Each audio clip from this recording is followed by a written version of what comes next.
जय श्री कृष्ण। प्रिय दर्शकों, आप सभी का स्वागत है हमारे इस YouTube चैनल पर। दर्शकों, जीवन में जब भी कोई समस्या आती है, आप कहीं ना कहीं जाकर के ज्योतिषीय परामर्श अवश्य लेते हैं, यदि आप ज्योतिष पर विश्वास करते हैं तो। और यदि कहीं पर भी जाकर के जब आप अपनी कुंडली दिखाते हैं, परामर्श लेते हैं, तो आपको कुछ उपाय भी अवश्य बताए जाते हैं करने के लिए कि ये उपाय कीजिए, आपको फायदा जरूर मिलेगा। लेकिन होता यह है कि कुछ समय हम वो काम करते हैं, उसके बाद उसे करना बंद कर देते हैं। थोड़े समय सही चलता है, उसके बाद में फिर कुछ परेशानी आती है, फिर हम कहीं और जाते हैं। दर्शकों, एक बात हम आज इस वीडियो में जरूर समझेंगे कि क्यों उपाय बताए जाते हैं और उपाय क्यों करने चाहिए। आप यदि मान लीजिए एक नई कार खरीद रहे हैं, तो क्या शोरूम का मालिक आपको ये कहता है कि इसमें एयर प्रेशर टायरों के अंदर आप मेंटेन करके चलिए, टाइम टू टाइम इसकी सर्विस कराइए? आपको वो ऐसा कुछ भी नहीं कहता, सिर्फ आपको ये बताता है कि इसकी साल में 3 सर्विस आपको फ्री मिलेगी और हर 15,000 या 10,000 किलोमीटर पर इसकी सर्विस होगी। लेकिन उसको कराना या नहीं कराना, ये आपके ऊपर निर्भर करता है। लेकिन वो क्यों कही जाती है? क्योंकि हर चीज की एक मेंटेनेंस कॉस्ट जरूर होती है। यानी अगर आप उसको लगातार चला रहे हैं कार को भी, तो थोड़े समय के बाद आपको उसके कुछ कंपोनेंट्स ऐसे होंगे जिसकी सर्विस की आवश्यकता अवश्य पड़ेगी। आप एक नया मकान लेते हैं, कहीं 10 दिन के लिए जाते हैं, बिल्कुल अच्छी तरह से आप पैक करके गए हैं, लॉक करके गए हैं, लेकिन क्या 10 दिन के बाद जब आप लौटते हैं तो आपको मकान वैसा ही साफ सुथरा मिलता है? यानी 10 दिन के बाद जब आप लौट के आते हैं तो आप देखते हैं कि घर में गंदगी है और सबसे पहले आप घर की सफाई करते हैं। ऐसा हम बार बार करते हैं, हर बार करते हैं, हर वस्तु के साथ करते हैं, हर परिस्थिति के साथ करते हैं। लेकिन जब बात हमारी अपनी खुद की आती है तो हम ये बात भूल जाते हैं। आपने मोबाइल खरीदा है, मोबाइल के अंदर भी बार बार क्लीन भी करते हैं और कई बार जरूरत पड़े तो आप उसको फैक्ट्री रीसेट भी करते हैं, ताकि आपका मोबाइल सही तरह से काम करे। दर्शकों, इसी तरह से इंसान भी ऊपर वाले के लिए उसकी बनाई हुई एक कृति ही है। जो हमारा हार्डवेयर है, यानी हमारा शरीर, ये तो हमें बहुत आसानी से दिखता है और इसके अंदर कोई परेशानी आती है तो ये शरीर हमें मजबूर भी कर देता है इसका समाधान ढूंढने के लिए। आपके पेट में दर्द होगा, आपको मजबूरी है कि आपको उसका इलाज करना पड़ेगा।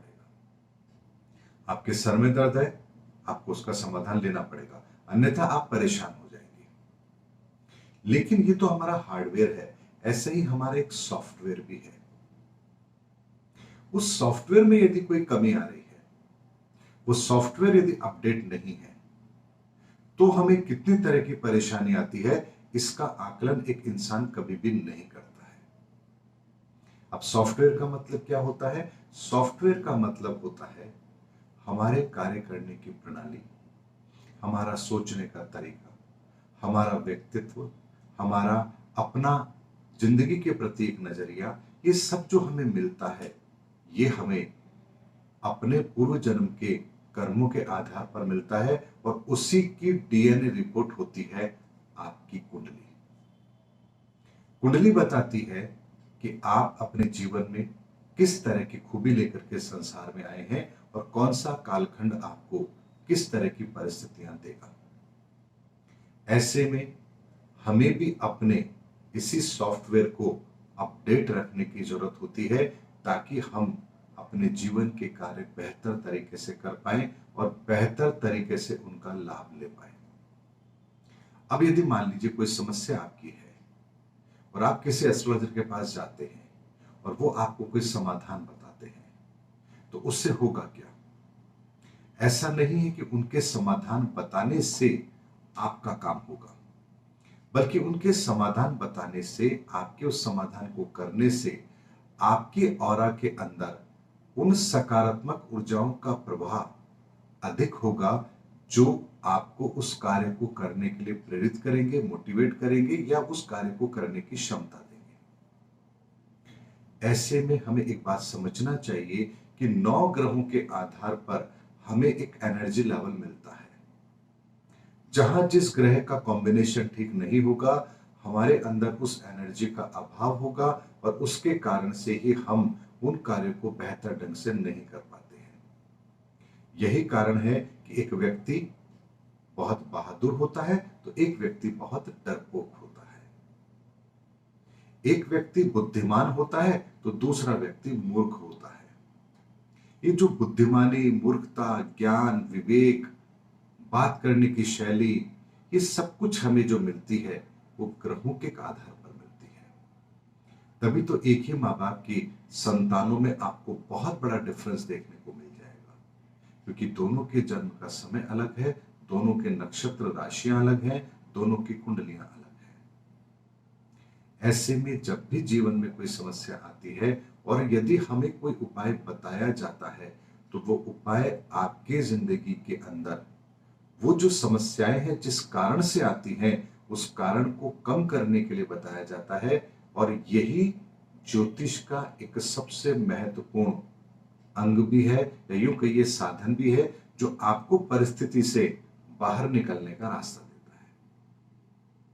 बहुत से लोग सिर्फ ये समझना चाहते हैं कि जी आप तो ये बताइए हमारा जीवन कैसा रहेगा, हमारा भविष्य कैसा रहेगा। अगर आपकी कुंडली के अंदर ग्रहों की परिस्थितियां भी अच्छी हैं, महादशाएं भी अच्छी हैं, तो आपको कहीं जाने की जरूरत नहीं है। आप जो भी करेंगे वो कार्य सही दिशा में होगा और परिणाम भी आपको 100% प्राप्त होंगे। लेकिन ऐसा 1000 में से 2 या 3 व्यक्तियों के साथ ही होता है, क्योंकि ब्रह्मांड में ग्रहों की परिस्थितियां बहुत कम समय के लिए ही ऐसी होती हैं जब वो बहुत श्रेष्ठ फल दे रही हो। अन्यथा ग्रहों का परिवर्तन होता रहता है और अनेकों परिस्थितियों का जन्म होता रहता है। ऐसे में जिस ग्रह परिस्थिति में हम पैदा हुए हैं, अगर वो उस समय पर ठीक नहीं थी तो उसका इम्पैक्ट हमारे जीवन पर जरूर आएगा। जैसे उदाहरण के लिए मान लीजिए कि ब्रह्मांड में काल सर्पयोग मान लीजिए बन रहा है, तो उस समय पर पैदा होने वाले हर बच्चे की कुंडली में काल सर्पयोग अवश्य बनेगा और उसका प्रभाव उस जातकों को अपने पूरे जीवन में अवश्य देखना पड़ेगा। ऐसे में जो परिस्थितियां हमें मिलती हैं उन परिस्थिति का आकलन करके उसके अनुसार हम अपने जीवन को कैसे बेहतर बना सकते हैं, उसी के लिए उपाय किए जाते हैं। और उपाय का मतलब ये नहीं होता है कि कोई महंगे महंगे उपाय किए जाए, कोई यज्ञ करवाया जाए, कोई हवन करवाया जाए। 1% भी नहीं, 0.1% कुंडलियों के अंदर ऐसे केसेस में यह आवश्यक होता है, लेकिन हर व्यक्ति के लिए आवश्यक नहीं होते हैं। लेकिन यदि साधारण से उपाय भी किए जाए, यानी अपने लग्नेश को रोज उनकी पूजा की जाए, जो मारक ग्रह हैं उनका दान किया जाए, उनकी पूजा की जाए उन विशेष दिनों में, तो हम अपने जीवन के अंदर अपनी परिस्थितियों को 99% तक सुधारने में कामयाब हो सकते हैं। लेकिन ये निर्भर करता है हमारे ऊपर कि हम किस चीज को फॉलो करते हैं। जैसे हार्डवेयर को भी मेंटेन करना पड़ता है, उसी तरह से सॉफ्टवेयर को भी मेंटेन करना पड़ता है। और एक इंसान का सॉफ्टवेयर, उसके आचार विचार व्यवहार, ये हमें कुंडली से पता लगते हैं और उसी के आधार पर यदि हम समाधान करें अपने जीवन में तो हम अपने भविष्य को बदल भी सकते हैं। क्योंकि परमात्मा किसी के साथ द्वेष नहीं रखता है, उसने हमें कर्म करने की आजादी दी है। निर्धारण हमें करना है कि हम कर्म किस दिशा में करना चाहते हैं, अपनी मनमर्जी से करना चाहते हैं या जो रास्ता, जो मंजिल ईश्वर ने हमारे लिए तय की है उसके आधार पर तय करना चाहते हैं। यह निर्णय हमको करना होता है। इसीलिए जब कभी भी कहीं कोई आप परामर्श लेते हैं और उनके द्वारा कोई पूजा पद्धति, पूजा पाठ आपको बताया जाता है या कोई दान बताया जाता है जो आपको करना है, तो उनको अवश्य फॉलो कीजिए। अगर उपाय करने के बाद भी आपको समाधान नहीं मिल रहा है तो आप दोबारा मुझसे बात कीजिए। बेशक चाहे फीस देनी पड़ रही है, दे दीजिए, लेकिन उनसे कहिए कि मैंने इतने समय उपाय फॉलो किए हैं और मुझे इसका लाभ नहीं मिला है, इसका कारण मुझे बताइए, और उसका कारण वो डायग्नोस करके आपको बताएंगे कि क्यों ऐसा हुआ है। कहीं आपके उपाय करने में तो कोई दिक्कत नहीं है, या कुंडली के जन्म के निर्धारण के जो जन्म समय होता है कुंडली के अंदर, उसमें कहीं कोई फेरबदल तो नहीं है, या आपकी कुंडली कोई संधि काल की तो नहीं है जिसके कारण से हो सकता है 1-2 मिनट का टाइम डिफरेंस हो और आपकी कुंडली बदल रही हो। लेकिन जीवन आपका है, अमूल्य है, इसीलिए उपायों पर फोकस कीजिए।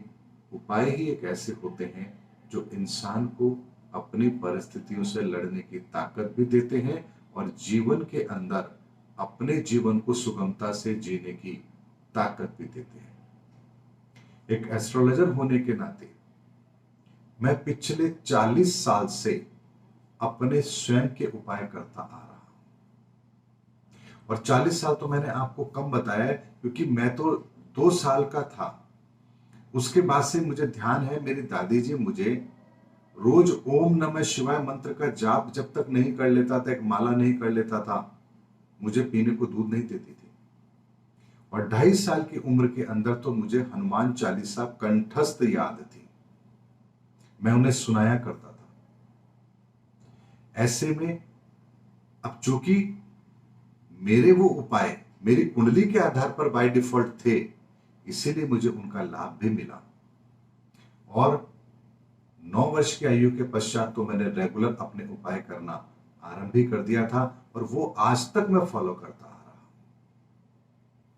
दर्शकों, उपाय में बहुत बड़ी ताकत होती है, और उपाय यदि निरंतर करते रहे हम, तो जीवन में कोई बड़ी तकलीफ फिर नहीं आती है। और कोई बहुत विषम परिस्थितियों का निर्माण यदि होना भी है हमारी कुंडली के आधार पर, तो हमें केवल 5 से 10% ही डैमेज देकर के वो परिस्थितियां चली जाती हैं। उम्मीद करता हूं दर्शकों, आज के इस वीडियो के अंदर मैंने आपको ज्योतिष का एक मूल सिद्धांत है कि हम ग्रहों की परिस्थिति का आकलन करके उसके अनुसार अपना व्यवहार भी करें और उपाय भी करें, ये आवश्यक है। और उसी संदर्भ में मैंने आज आपको वीडियो दिया भी है। अगर आपने इस वीडियो को ध्यान से समझा है, तो इस वीडियो को देखने के पश्चात आप जीवन में कभी भी अपने ग्रह दोष के कारण से परेशान नहीं रह सकते। उम्मीद करता हूं दर्शकों, मेरा वीडियो आपको जरूर पसंद आया होगा। अगले वीडियो में आपसे फिर भेंट होगी, तब तक हमारे चैनल पर बने रहिए। जय हिंद, जय भारत।